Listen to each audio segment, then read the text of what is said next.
बिहार में जाति जनगणना की रिपोर्ट जारी होने के साथ ही सियासत भी शुरू हो गई है। नीतीश कुमार के मास्टर स्ट्रोक का कितना असर होगा, ये तो आने वाला वक्त ही बताएगा। पर इसका असर ये है कि कांग्रेस समेत लगभग सभी विपक्षी दल अब केंद्र सरकार से जाति जनगणना की मांग कर रहे हैं।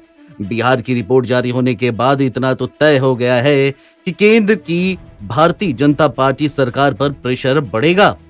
देश भर में विपक्षी गठबंधन की गोलबंदी के अगुवा नीतीश कुमार ने 2024 के लोकसभा चुनाव से पहले बीजेपी का सरदर्द बढ़ा दिया है।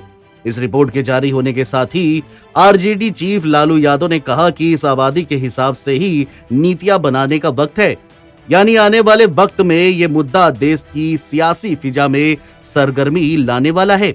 लालू यादव की पार्टी शुरू से ही मांग करती रही है कि जिसकी जितनी आबादी है उसको उतनी हिस्सेदारी मिलनी चाहिए। राज्य में अत्यंत पिछड़ा वर्ग 36% और पिछड़ा वर्ग 27% की आबादी सबसे अधिक है।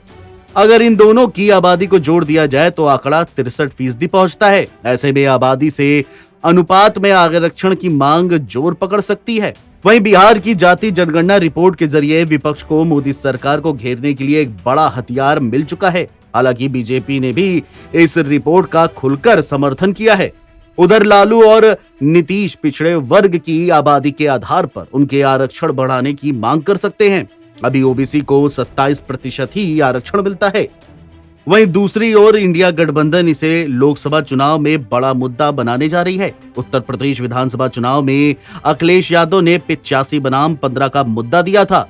उनका मकसद आबादी के हिसाब से आरक्षण देने का था। कांग्रेस नेता दिग्विजय सिंह ने कहा कि अगर कांग्रेस मध्य प्रदेश में सत्ता में आएगी तो वो भी जाति जनगणना कराएगी, यानी 24 के चुनाव में विपक्षी दलों ने इसे मुद्दा बनाने का संकेत साफ तौर पर दे दिया है। जहां तक बीजेपी को दिक्कत आने का सवाल है तो प्रधानमंत्री नरेंद्र मोदी के शासनकाल के दौरान पार्टी बनिया ब्राह्मण की पार्टी वाली छवि से निकल करके ओबीसी और ईबीसी की पार्टी के रूप में खुद को स्थापित कर चुकी है। इसके अलावा भगवा दल को सवर्णों का भी साथ मिल रहा है।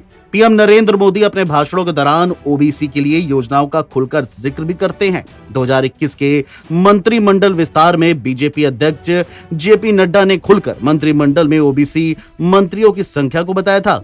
तब जेपी नड्डा ने कहा था कि मंत्रिमंडल विस्तार में 27 ओबीसी मंत्री बने हैं। उन्होंने कहा था कि पीएम मोदी के मंत्रिमंडल में 35% मंत्री ओबीसी वर्ग के हैं।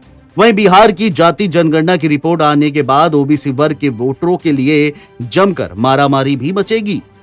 समाजवादी पार्टी के मुखिया अखिलेश यादव का पीडीए यानी पिछड़ा दलित और अल्पसंख्यक गठजोड़ का जिक्र उसी मारामारी की तरफ इशारा कर रहा है। आरजेडी और जेडीयू भी पिछड़े और अल्पसंख्यकों की राजनीति करती है। बीजेपी ने पिछले 10 सालों में अपना राजनीतिक चोला काफी हद तक बदल दिया है। लेकिन बात अगर 2024 के लोकसभा चुनाव की करें तो सभी दल ओबीसी मतदाताओं को लुभाने के लिए अपना दांव खेलते जरूर नजर आएंगे। एनबीटी ऑनलाइन की रिपोर्ट।